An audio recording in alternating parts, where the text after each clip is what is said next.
Olá, pessoal. Nas últimas aulas, a gente discutiu a lei de gravitação do Newton, a força gravitacional, mas em nenhum caso a gente, de fato, resolveu as equações de movimento para partículas sujeitas à força gravitacional.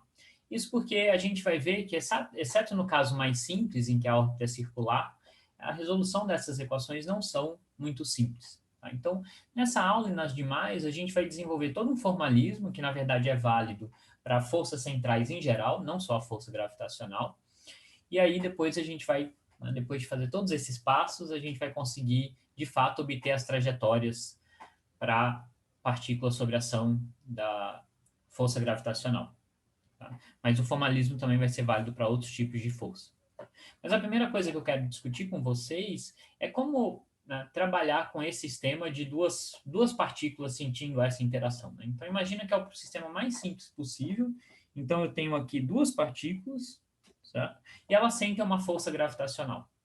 Né? Então, tipicamente, o que vai acontecer é que uma partícula vai, né, ser atraída em direção à outra.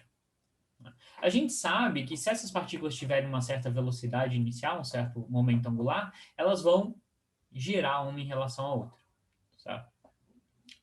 Mas antes disso, a gente tem que ver como é que a gente né, trata esse sistema de duas partículas. Tá? E para forças centrais em geral, né, então toda a nossa discussão vai ser para forças centrais depois, a gente aplica para forças gravitacionais. Para forças centrais em geral, a gente sabe que a força que a partícula 1 faz na partícula 2, ela vai ser alguma função da distância entre essas duas partículas.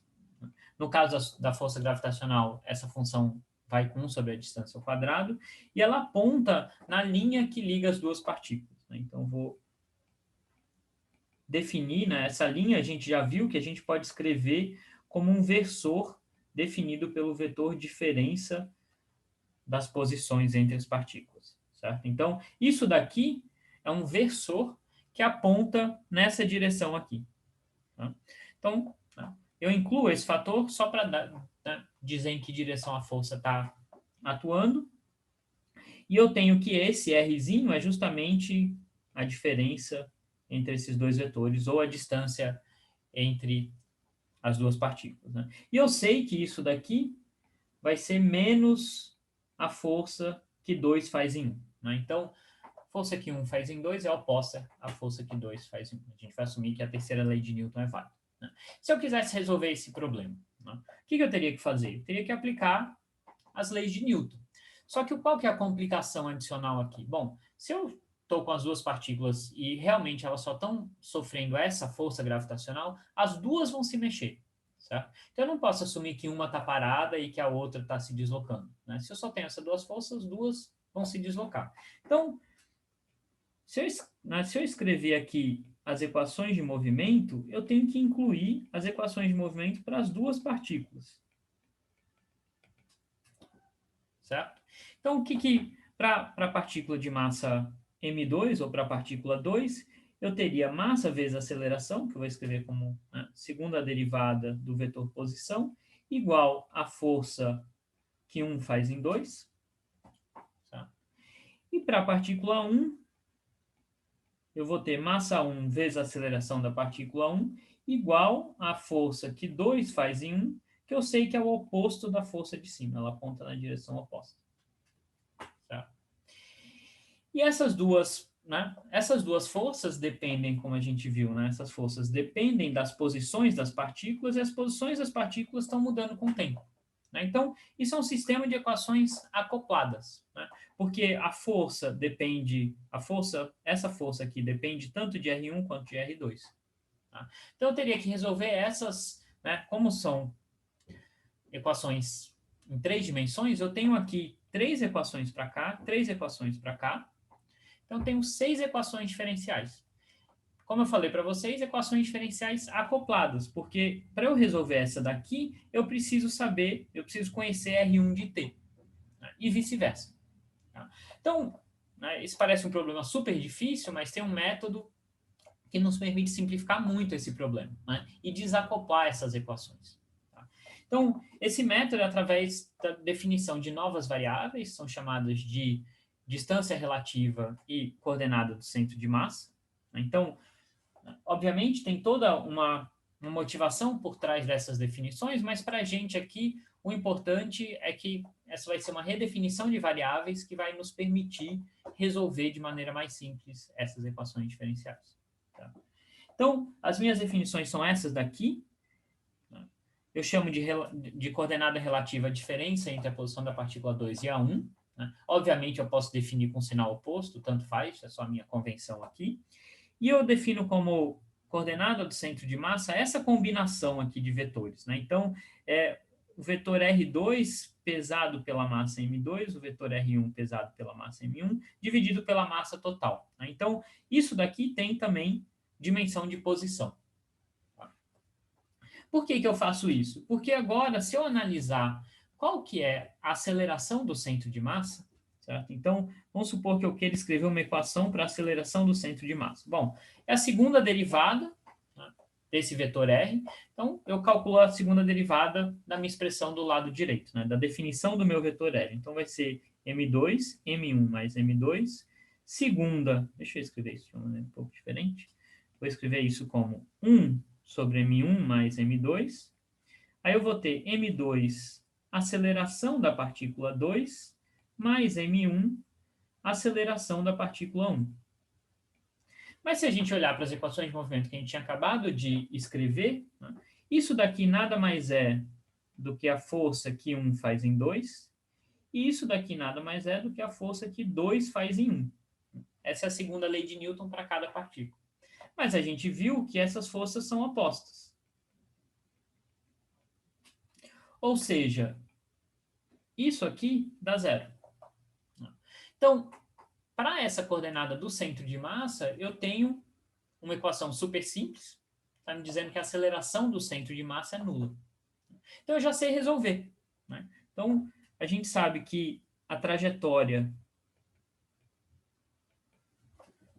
para uma partícula sem aceleração, ela é do tipo posição inicial mais velocidade inicial vezes tempo. Estou, né? Assumindo que o tempo inicial é zero. Então, eu já resolvi parte das minhas variáveis. Agora eu troquei R1 e R2 por Rzinho e Rzão, e Rzão eu já consegui resolver sem fazer esforço nenhum. Essa é a grande vantagem de usar essa redefinição de variáveis. Tá?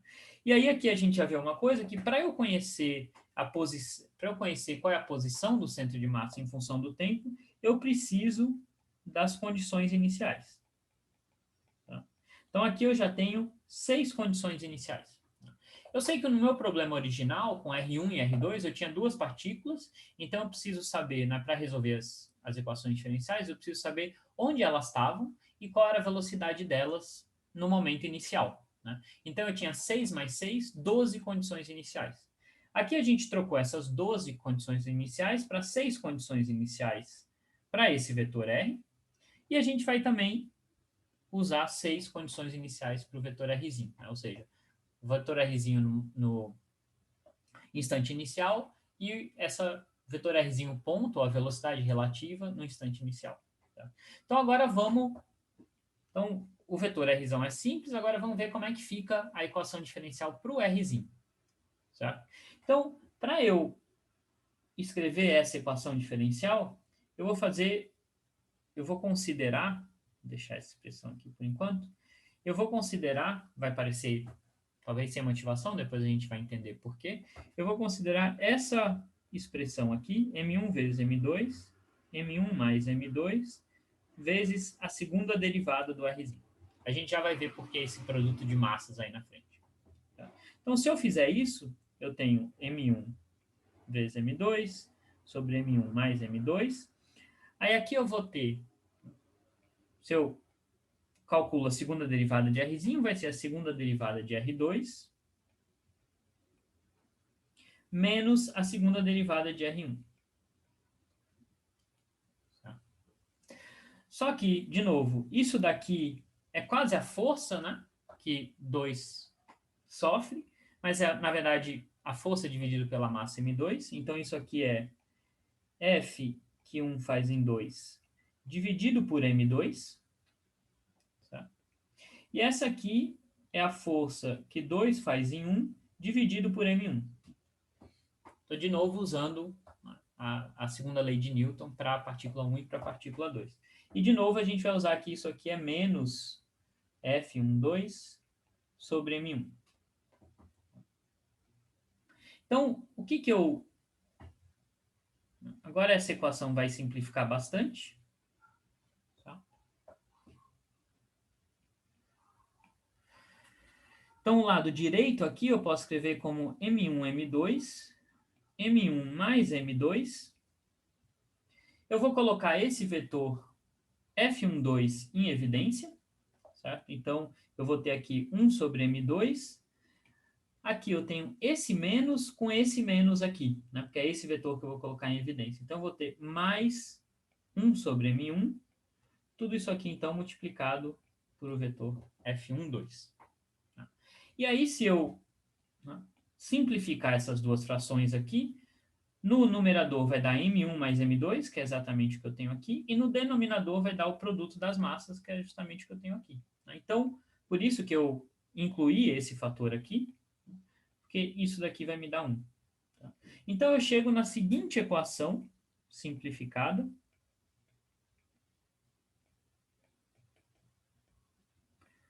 Para a aceleração relativa, ou a aceleração dessa coordenada relativa. Então, ela só depende da força F12, certo? E a gente lembra que essa força só depende da diferença entre os dois vetores.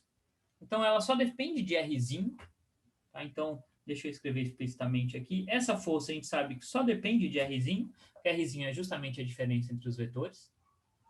Então, agora eu tenho uma equação diferencial que só depende de Rzinho. Tá? Ainda assim, são 3 equações diferenciais, porque é uma equação vetorial, mas é uma equação que só depende de Rzinho. Né? Então, eu troquei aquelas 6 equações complicadas, acopladas, por 2 conjuntos de 3 equações simples.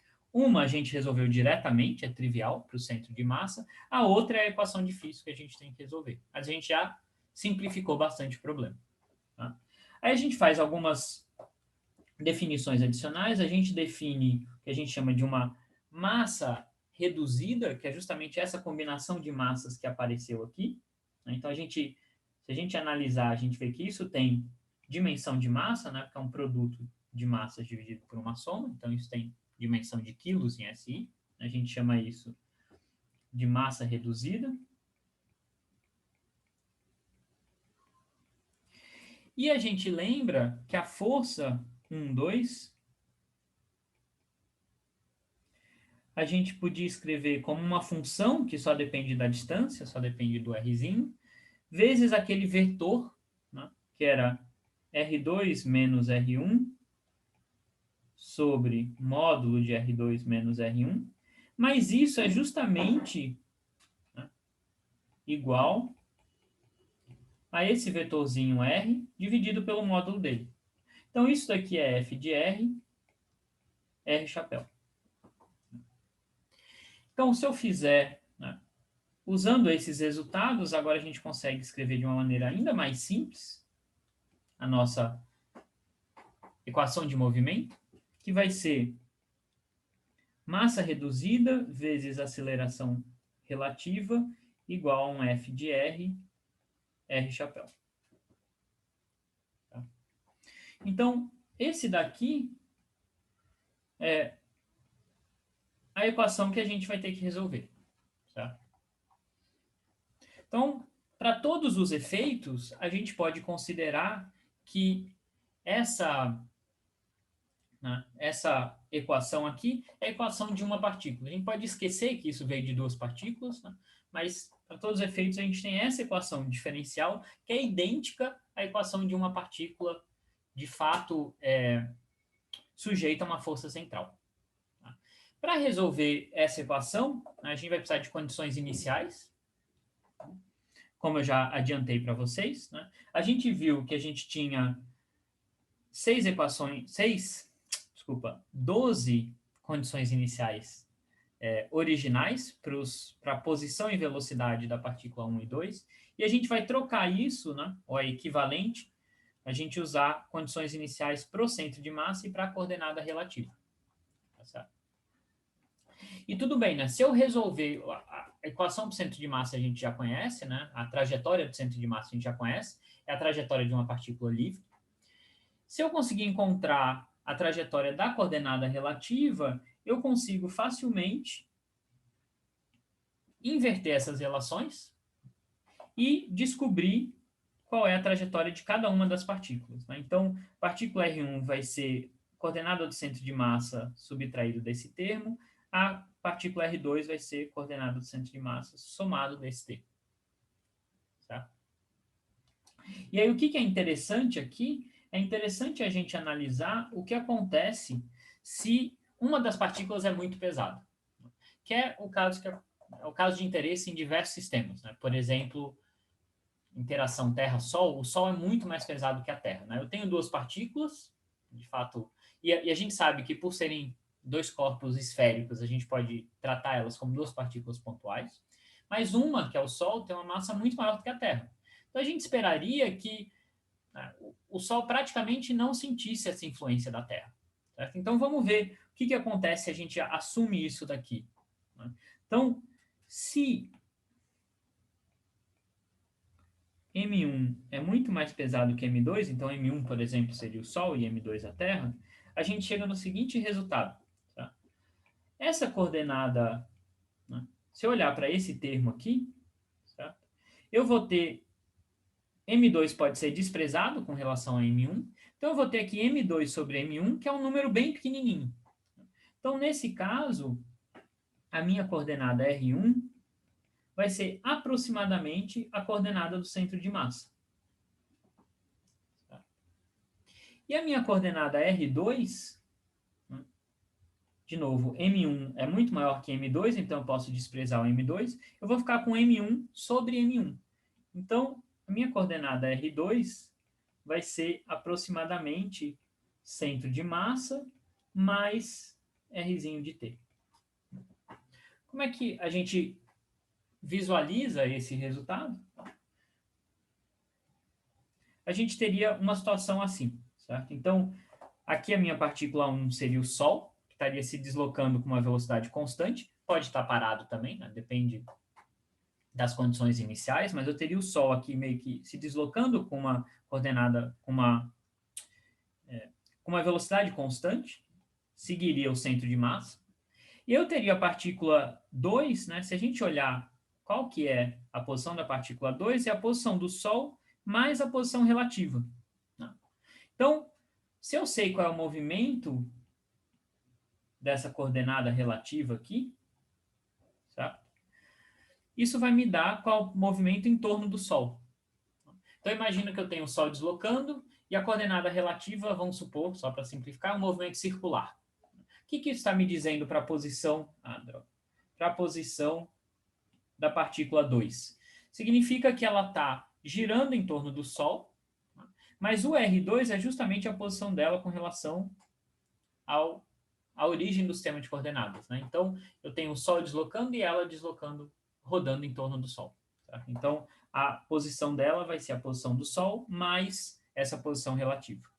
Tá? Então, isso ajuda a gente a visualizar em diversas situações o que significa essa posição relativa e essa posição do centro de massa. Se as duas partículas tiverem massas semelhantes, o movimento vai ser um pouco mais complicado. Né? As duas vão estar se deslocando e a análise fica um pouco mais complicada, mas ainda assim dá para fazer, porque eu tenho essas relações aqui que traduzem coordenadas relativas e centro de massa em função de R1 e R2. Bom, então, só para concluir aqui, eu quero, né, relembrar algumas propriedades que a gente já discutiu nas aulas de exercícios sobre essas forças centrais. Então, o que a gente vai ter que fazer no final das contas? A gente viu que a gente vai ter que resolver essa equação diferencial para Rzinho. Então, a gente pode, para todos os efeitos, imaginar que esse Rzinho é a posição de uma partícula. Certo?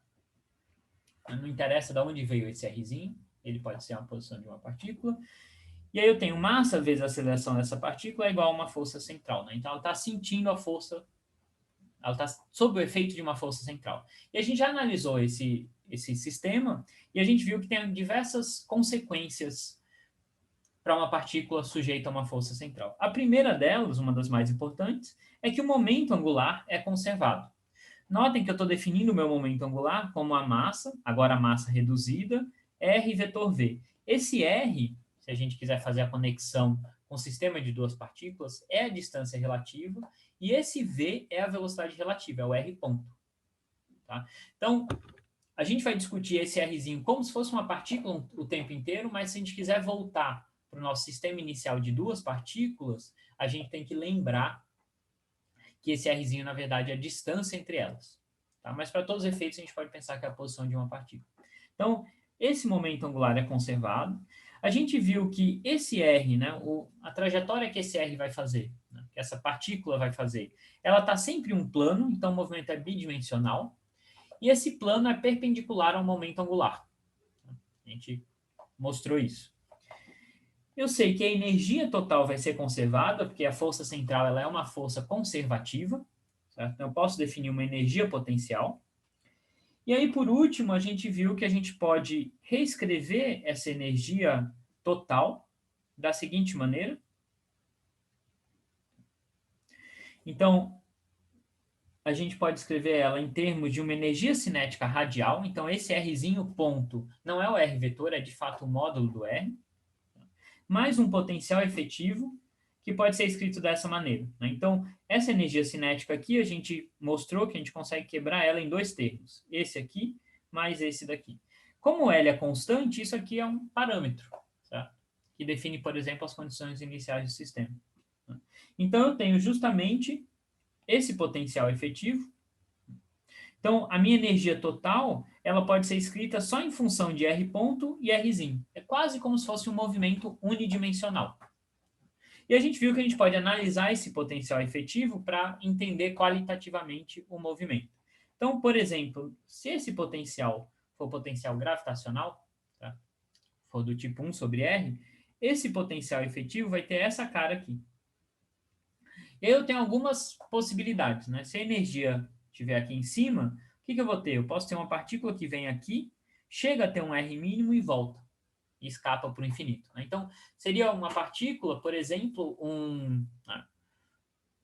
um cometa que vem, passa próximo da Terra e escapa. Tá? Seria esse tipo de movimento aqui. Eu posso ter uma energia negativa, não tem problema nenhum a energia total ser negativa, e aí nesse caso o meu movimento vai estar restrito entre um R mínimo e um R máximo. Então eu vou ter um corpo que vai estar, né, rodando, oscilando em torno desses R mínimos e R máximo. A gente vai ver que essa trajetória pode ser complicada dependendo do potencial, mas com o potencial gravitacional, a gente vai demonstrar isso, que essas trajetórias vão ser curvas elípticas. E aí, por último, eu posso ter uma energia mínima, que me diz que esse raio está fixo, e a gente já discutiu isso algumas vezes, isso representa um movimento circular. Então, na próxima aula, eu vou, de fato, trabalhar mais com a equação de movimento. Tá? A gente vai usar todas essas propriedades aqui para escrever essa equação de movimento, aqui de cima, de uma maneira que a gente possa tentar resolver. Certo? A gente ainda não vai resolver porque tem diversos passos e a gente, né, quer explorar ao máximo todas essas propriedades para conseguir simplificar essa equação. Tá bom? Então é isso que a gente vai fazer na próxima aula. Por enquanto era isso. Tchau, tchau.